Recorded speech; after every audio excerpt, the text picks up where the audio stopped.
Cancer के इलाज की बात की जाए तो क्या ऐसा मुमकिन है कि इंजेक्शन, जैसे सर्विकल कैंसर के लिए अभी भी इंजेक्शन है, योजना भी आ गई है कि 10 से ऊपर जो बच्चियां हैं उनको सर्विकल कैंसर का वैक्सीनेट किया जाए, क्या दूसरे कैंसर का भी वैक्सीनेशन मुमकिन है?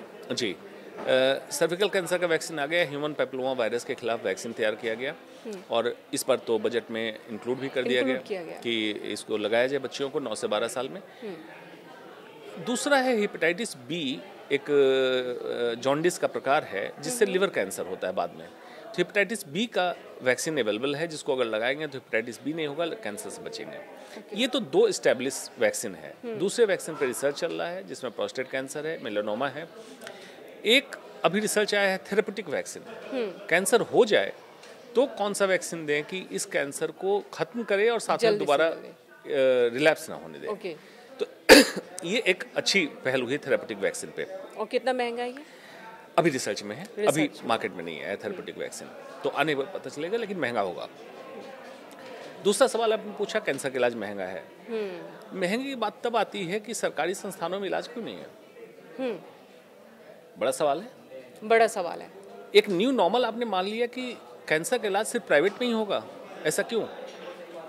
सरकारी संस्थान में क्यों नहीं हो रहा है? तो क्या है, अभी नहीं है, क्या है? सरकारी अस्पतालों में कैंसर की ट्रीटमेंट की क्या व्यवस्था है भारत? कैंसर के ट्रीटमेंट कुछ सरकारी अस्पताल में उपलब्ध हैं, या तो वेटिंग लिस्ट लंबी है, दवाइयाँ नहीं हैं, तो उसको करेक्ट करने की जरूरत है।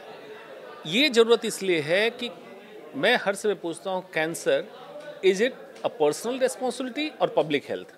क्या अभी तक ये पर्सनल है? हाँ, तो ये क्या हमने खरीदा है?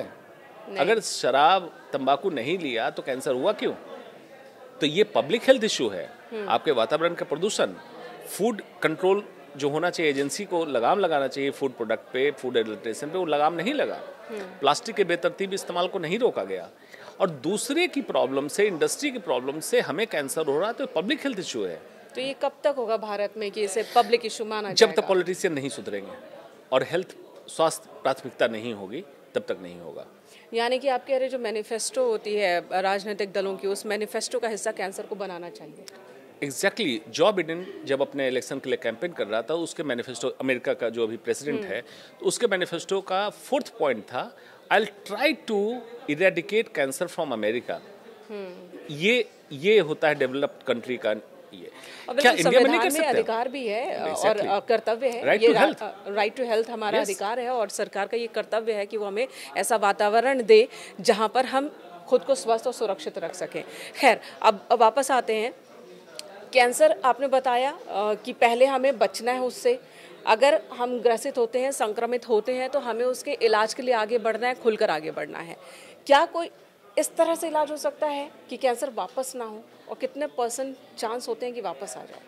ये डिपेंड करता है किस जगह कैंसर है और कौन से स्टेज में पकड़ा है। स्टेज 1 कैंसर आमतौर पे क्यूरेबल है, वापस नहीं आएगा। ठीक है। बाकी में कीमोथेरेपी उसके सर्कुलेटिंग ट्यूमर सेल को किल करता है, वापस आने की क्षमता कम करता है। रिसेंटली टाटा मेमोरियल हॉस्पिटल ने रिसर्च करके कॉपर रिवर्सट्रोल का एक कॉम्बिनेशन निकाला, जो वैसे कैंसर सेल जिसके क्रोमेटिन, उसके क्रोमोसोम का हिस्सा टूट के दूसरे नॉर्मल सेल को इन्फेक्ट कर सकता था, उसको रोक रहा है, मतलब रिलैप्स को रोक रहा है। तो इस पे काम चल रहा है, और जीन थेरेपी आने वाली है जिसका रिलैप्स रोकने में काम होगा। तो हो सकता है रिलैप्स कैंसर के डिक्शनरी से खत्म हो जाए, ये भी संभावना जल्दी आने वाली है। ये अच्छी बात आपने बताई है, अच्छी खबर बताई है। आयुर्वेद में इलाज संभव है कैंसर का? पहले तो ये समझ लें आयुर्वेद क्या है। आयुर्वेद भारत की एक स्वास्थ्य प्रणाली है, और बहुत ही वैज्ञानिक स्वास्थ्य प्रणाली। लेकिन अफसोस बस कुछ भगवाधारी व्यापारियों ने इस पे कब्जा कर लिया है, और जिसने आयुर्वेद को सबसे ज़्यादा डैमेज किया।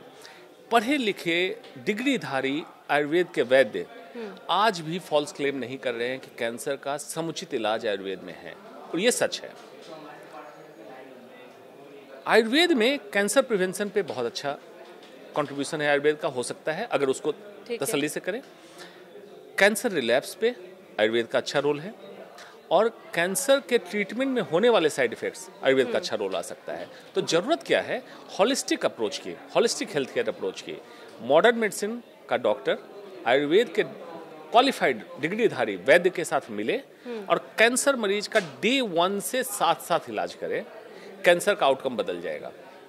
आज के सैलोज में मॉडर्न मेडिसिन के हॉस्पिटल में मॉडर्न मेडिसिन का डॉक्टर इलाज किया, बेचारा मरीज इस डर से कि कहीं और कुछ रास्ता मिल जाए भटकता रहता है और किसी व्यापार के चक्कर में पड़ जाता है। ये आयुर्वेद नहीं है, इससे इलाज नहीं हो सकता है। आखिर में आपसे चाहूँगी कि आखिर में आप जो आम पब्लिक हैं, जो खुद को स्वस्थ मान रहे हैं, मेरे और हमारे बहुत सारे दर्शकों के जरिए की तरह ही, वो क्या करें सुबह से शाम तक कि कैंसर से वो दूर रहें? अच्छा सवाल किया है। सबसे पहले मैं कहूँगा कि हेल्थ केयर जो बोलते हैं हॉस्पिटल को, उसका नाम सिक केयर कर देना चाहिए, क्योंकि वहाँ पे वेलनेस सेंटर नहीं है। हेल्थ मतलब स्वास्थ्य और स्वास्थ्य का केयर, तो स्वस्थ व्यक्ति के स्वास्थ्य का केयर ही करना चाहिए। आयुर्वेद में कहा गया है स्वस्थस्य स्वास्थ्य रक्षणम, स्वास्थ्य व्यक्ति की स्वास्थ्य की रक्षा करना ही हमारा धर्म है जी। तो ये होना चाहिए। और ministry of health and family welfare, स्वास्थ्य एवं परिवार कल्याण मंत्रालय का नाम ministry of disease and illness program रख देना चाहिए, क्योंकि वहाँ भी वेलनेस प्रोग्राम की कोई जगह नहीं प्रिवेंशन पे।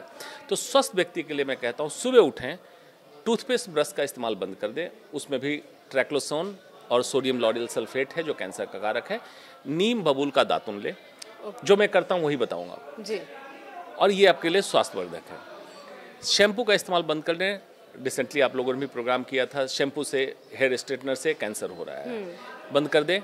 आंवला रीठा सीकाकाई रात में फुला लें, भिगो लें, उसके पानी से बाल धोएं, बाल बहुत चमकीले साफ रहेंगे। दूसरा, प्लास्टिक के बर्तन में खाना बंद कर दें, प्लास्टिक की पानी की बोतलें हटा दें। ऑफिस में भी आपका प्लास्टिक रैप जो गर्म खाना आता है उसको बंद कर दें, अपनी प्लेट दें, आपके प्लेट में खाना आ जाए। घर से एक प्लेट, एक चम्मच, एक छोटी पीतल के ग्लास को लेके चलें, ये चेंज कर लें लाइफ में। सही समय पे खाना खाएं, सही समय पे सोएं। सोने का बार बार मैं कह रहा हूँ, सर्कैडियन रिदम जब नॉर्मल होगा आप बीमार होंगे। और दूसरी बात, बाहर के केमिकल का जितना कम इस्तेमाल हो सके, चाहे एक्सटर्नल लाइक कॉस्मेटिक बहुत बड़ा कारण है कैंसर का बना हुआ है, कॉस्मेटिक या जो भी केमिकल आप इस्तेमाल करें उसका इस्तेमाल कम करें। Start loving yourself. मिनिमलिज्म, ज़रूरतें अपनी कम कर दें, दूसरों से मोहब्बत की उम्मीद ना करें, ज़रूरतें अपनी कम करें, तब आपके ऊपर केमिकल का लोड कम होगा। और वेस्ट लाइन को, कमर की लाइन को चेस्ट लाइन से छोटा कर दें। ओबेसिटी कम, breast cancer, prostate cancer, endometrial cancer, colon cancer खत्म। ये 5-6 टिप्स आप कर लें। बाकी टिप्स पॉडकास्ट में कमेंट कीजिएगा, अगली बार बताऊंगा।